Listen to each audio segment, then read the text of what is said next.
Hi folks, my name is Clinton and this is CW Adventures 19. Come with me as I attempt to make a shed shop series where I take this old 5x6 metal shed and this 8x8 plastic shed and turn them into semi-functional, at least attempt to turn them into semi-functional shops.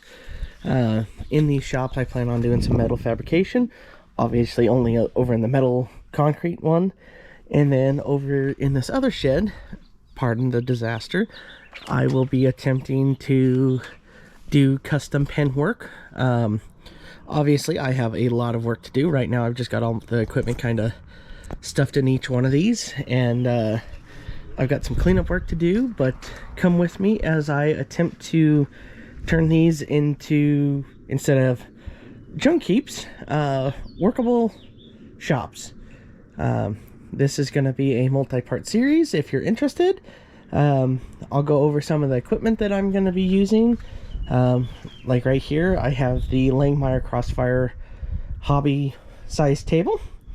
I've got a few other chunks of equipment hiding in here, including over in this other shed I've got my air compressor, which goes with the plasma table.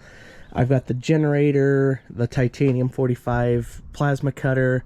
All of that is part of the sheet metal side that I'll be doing, but as you can see, I don't really have room in that shed for them. So come with me as I get this going, and we'll see what kind of adventures we can make out of this.